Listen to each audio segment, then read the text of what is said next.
Hello everyone, আসসালামু আলাইকুম। This is our Raju Ahmed. Welcome to our study group. আজকে একদমই আমাদের অ্যাসার্টিভ সেন্টেন্সের স্পোকেন ইংলিশে টেন্সের যে ব্যবহার 12টা টেন্সের একদম লাস্ট পর্যায়ে চলে এসেছি। আজকে কিন্তু শিখবো হলো ফিউচার পারফেক্ট কন্টিনিউয়াস টেন্স কীভাবে বাংলা থেকে ইংলিশ করতে হয় সেটা দেখার বিষয়। এবং আমরা ফিউচার পারফেক্ট কন্টিনিউয়াস টেন্সের ইংলিশটা সবাই জানি, বাংলাটা একটু জানার ট্রাই করি আজকে কেমন হয়। চলেন ক্লাসে চলে যাচ্ছি। সাবজেক্ট ইংলিশ গঠনটা লিখে নিই।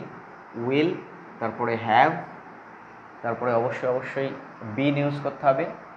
তারপরে প্রিন্সিপাল ভার্বের সাথে কি করব, আইএনজি ইউজ করব। তারপরে আমাদের এখানে সময়ের উল্লেখ থাকবে, তাহলে অবশ্যই সিন্স, সে আগের মতো সিন্স অথবা ফর ইউজ করব, সিন্স অথবা ফর। তারপরে কিন্তু টাইম ইউজ করব।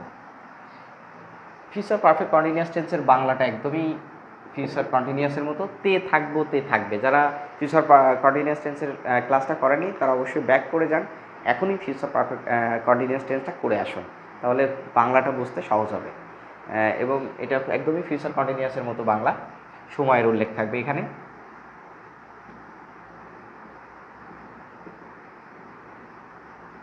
সময়ের উল্লেখ থাকবে।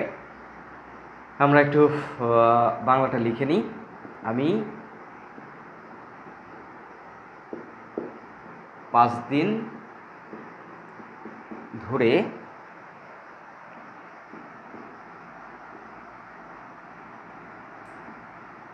লিখতে থাকব। আমি 5 দিন ধরে লিখতে থাকবো। ইংলিশটা অবশ্যই দেখতে পাচ্ছেন, আই উইল হ্যাভ, তারপরে বিন, আই উইল হ্যাভ বিন। লেখার ইংলিশ হলো রিড, সাথে অবশ্যই আইএনজি করব। এখন কিন্তু ধরে বলেছি, যার জন্য অবশ্যই ফর ইউজ করছি। কতদিন ধরে, অবশ্যই লিখেছি 5 ডেজ। দেখেছেন যে আমি 5 দিন ধরে লিখতে থাকবো। I will have been reading, এখানে লিখতে বলেছি, লেখার ইংলিশ হলো রাইট, তাহলে অবশ্যই আইএনজি করবো, রাইটিং। জি, এবার ঠিক আছে। I will have been writing for 5 days, আমি 5 দিন ধরে লিখতে থাকবো।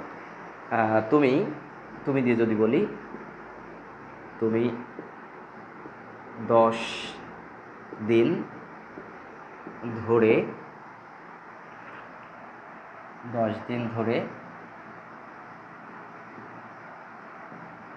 হাঁটতে থাকবে। তাহলে তুমির ইংলিশ হলো ইউ, অবশ্যই উইল, তারপরে হ্যাভ, তারপরে ইউজ করছি বিন, ইউ উইল হ্যাভ বিন। হাঁটার ইংলিশ হলো ওয়াক, অবশ্যই আইএনজি করে দেবো, ওয়াকিং। ধরে বলেছি, যার জন্য ফর ইউজ করছি। কতদিন ধরে, 10 ডেজ। অবশ্যই আমরা লিখে দিলাম 10 ডেজ। তুমি 10 দিন ধরে হাঁটতে থাকবে। You will have been walking for 10 days. এরপরে চলে যাচ্ছি, সে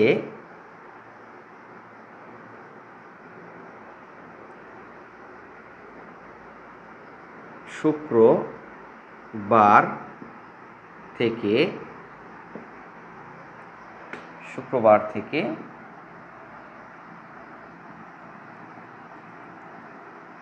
অপেক্ষা করছে। শুক্রবার থেকে অপেক্ষা করছে। এখন কিন্তু থেকে বলেছি, ধরেটা নেই, যার জন্য অবশ্যই সেন্স ইউজ করতে হবে। তাহলে হি উইল, তারপরে ইউজ করছি হ্যাভ, তারপরে ইউজ করছি হলো বিন, হি উইল হ্যাভ বিন। তারপরে আমরা বলেছি অপেক্ষা করা, তাহলে অবশ্যই ওয়েট, সাথে আইএনজি ইউজ করছি, ওয়েটিং। তারপরে কিন্তু ফর হবে না, এখানে অবশ্যই থেকে বলেছি, এই যে থেকে বলেছি, যার জন্য সেন্স আসছে। থেকে বললে সেন্স, হতে থেকে হলে সেন্স হবে, এবং ধরে যাবত হলে ফর হবে। সেন্স শুক্রবার থেকে, তাহলে অবশ্যই আমরা লিখব হলো ফ্রাইডে। তাহলে শুক্রবার থেকে সে এখানে একটু ভুল, অপেক্ষা করতে থাকবে, থাকবে আওয়াজ হবে, অপেক্ষা করতে থাকবে। এবার ক্লিয়ার হয়েছে। তাহলে এখানে কিন্তু কন্টিনিউয়াসের মতো বাংলা দেখতে পাচ্ছি। আমি 5 দিন ধরে লিখতে থাকবো। I will have been writing for 5 days. তুমি 10 দিন ধরে হাঁটতে থাকবে। You will have been walking for 10 days. সে শুক্রবার থেকে অপেক্ষা করতে থাকবে। He will have been waiting since Friday. এভাবে করে ফিউচার পারফেক্ট কন্টিনিউয়াস টেন্সে অনেক অনেক সেন্টেন্স কিন্তু আমরা ম্যাকিং করতে পারবো। অবশ্যই আমরা এগুলো ট্রাই করব বাসায়, এবং বেশি বেশি আমরা ইংলিশটাকে চর্চা করি এবং বাংলার সাথে ইংলিশটারে বেশি বেশি ট্রাই করব।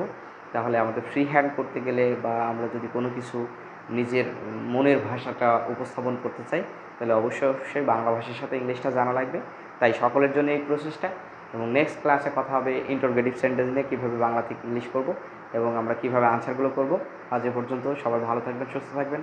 আল্লাহ হাফেজ, সি ইউ নেক্সট।